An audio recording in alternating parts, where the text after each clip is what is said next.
குற்றாலம் மலையில் அமர்ந்து எல்லா உயிர்களையும் காத்தருளும் செண்பகதேவி அம்மன். குற்றாலம் மெயின் அருவிக்கு மேலே சுமார் 3 கிலோமீட்டர் தொலைவில் அடர்ந்த காட்டின் நடுவே செண்பகதேவி அம்மன் திருக்கோவில் அமைந்துள்ளது. அகஸ்தியரால் பிரதிஷ்டை செய்யப்பட்ட இந்த கோவிலில் லட்சுமி சரஸ்வதி தேவியுடன் இணைந்து செண்பகதேவி அம்மன் கருவறையில் காட்சியளிக்கின்றார். இந்த கோவிலை சுற்றி விநாயகர், அகத்தியர் உள்ளிட்ட சித்தர்களின் சிலையும் பாறையில் செதுக்கப்பட்ட நந்தி சிவலிங்கமும் உள்ளது.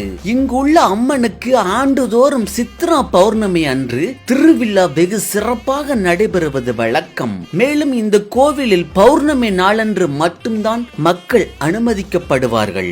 மற்ற நேரங்களில் அனுமதி கிடையாது. செண்பகதேவி அம்மன் கோவில் இருப்பதாலேயே கோவிலின் பின்புறம் அமைந்துள்ள அருவிக்கு செண்பகதேவி அருவி என பெயர் வந்தது. தற்போது இந்த அருவியில் இருந்துதான் குற்றாலத்தை சுற்றியுள்ள பல ஊர்களுக்கு குடிநீர் செல்வதால் இங்கு குளிப்பதற்கு தடை விதிக்கப்பட்டுள்ளது. தென்காசி லைஃபுக்காக குறிஞ்சி வேலன்.